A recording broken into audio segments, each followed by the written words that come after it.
पंजाब के मुख्यमंत्री श्री भगवंत मान द्वारा जल वितरण के संबंध में दिया गया बयान आश्चर्यजनक है। वह इस विषय को राजनीतिक रंग देने की कोशिश कर रहे हैं। मैं स्पष्ट करना चाहता हूं कि एसवाईएल का मुद्दा माननीय सर्वोच्च न्यायालय की देखरेख में है, परंतु यह एसवाईएल के पानी का विषय है ही नहीं, यह विषय पीने के पानी का है। मैं बताना चाहता हूं कि हर वर्ष अप्रैल, मई और जून के महीने में हरियाणा कॉन्टैक्ट पॉइंट पर 9000 क्यूसिक पानी बीबीएमबी द्वारा दिया जाता है। मान साहब, वर्ष 2022, 23 और 24 में कभी भी अप्रैल, मई और जून के माह में आज तक हरियाणा कॉन्टैक्ट पॉइंट पर 9000 क्यूसिक से कम पानी नहीं दिया गया है। जो पानी बीबीएमबी एचसीपी पर भेजता है उसमें दिल्ली के पीने के पानी का हिस्सा 500 क्यूसिक है, राजस्थान के पीने के पानी का हिस्सा 800 क्यूसिक है और खुद पंजाब के पीने के पानी का हिस्सा 400 क्यूसिक है। इसी प्रकार हरियाणा के पीने के पानी का हिस्सा 6800 क्यूसिक ही रह जाता है। मान साहब द्वारा यह दावा किया गया कि हरियाणा अपने हिस्से के पीने का पानी मार्च में ही उपयोग कर चुका है। यह बयान तथ्यों से परे है। वास्तविकता यह है कि हरियाणा को अभी तक उसका पूरा हिस्सा प्राप्त ही नहीं हुआ है।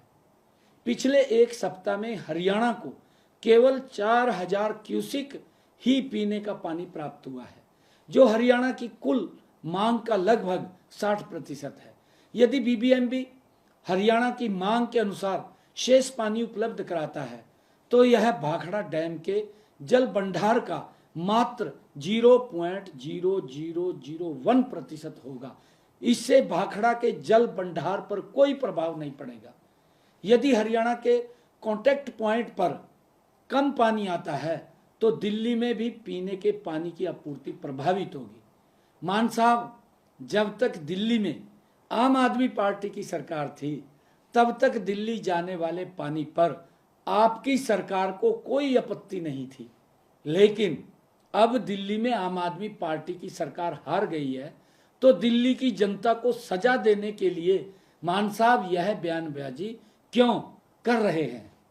मान साहब ने पोंग और रणजीत सागर डैम में पानी का जल स्तर कम होने की वकालत तो की है, परंतु यह नहीं बताया कि भाखड़ा डैम की क्या स्थिति है, क्योंकि हरियाणा को पीने का पानी भाखड़ा डैम से मिलता है, न कि पोंग डैम या रणजीत सागर डैम से। मैं यह बताना चाहता हूं कि राज्यों की मांग हर 15 दिन में कम या ज्यादा होती रहती है, जिससे बीबीएम द्वारा गठित एक तकनीकी कमेटी द्वारा तय किया जाता है। मान साहब, यह कहना कि आज से पहले पंजाब ने या बीबीएमबी ने पानी का हिसाब नहीं रखा, यह बिल्कुल झूठ है। एक एक बूंद पानी का हिसाब बीबीएमबी के साथ साथ राजस्थान, पंजाब, दिल्ली और हरियाणा की सरकारों के पास हर समय रहता है।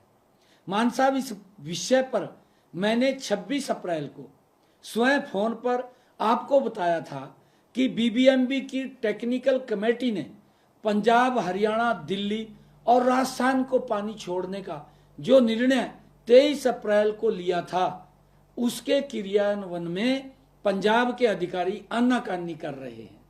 उस दिन मान साहब आपने आश्वासन दिया था कि शाम तक पानी छोड़ देंगे और आपने मुझे यह भी कहा था कि आप मुझे फोन पर बधाई भी देंगे।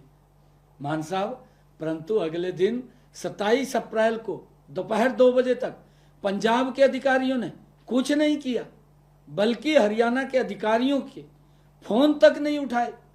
इस पर मैंने अगले दिन आपको पत्र लिखकर इन तथ्यों से अवगत भी कराया है, परंतु मैं हैरान हूं कि 48 घंटे तक पत्र का जवाब देने की बजाय मान साहब आपने एक वीडियो जारी की और आपने राजनीतिक स्वार्थ के लिए तथ्यों को दरकिनार करते हुए हरियाणा के लोगों को भ्रमित करने का प्रयास किया है। मान साहब, हमारी संस्कृति में है कि अगर हमारे घर पर कोई भी व्यक्ति आता है तो पानी पिलाकर हम उसका स्वागत करते हैं। मैं इसलिए आपसे अनुरोध करता हूं कि आप अपनी दलगत राजनीति से ऊपर उठकर हरियाणा को पीने का पानी उपलब्ध कराएं। मैं आपको बताना चाहता हूं कि जून से पहले जल भंडार को खाली करना आवश्यक होता है, ताकि मानसून के दौरान बारिश के पानी को संग्रहित किया जा सके। यदि जल भंडार में जगह नहीं होगी तो अतिरिक्त पानी हरि के पतन के रास्ते पाकिस्तान चला जाएगा, जो न तो पंजाब के हित में है और न ही राष्ट्र के हित में है। मान साहब, मैं आपसे अनुरोध करता हूं कि संकीर्ण दृष्टिकोण से ऊपर उठकर राष्ट्र के हित में सहयोग करें और हरियाणा को उसके उचित पीने के पानी की आपूर्ति सुनिश्चित करें। मैं आपसे यह अपील करना चाहता हूं।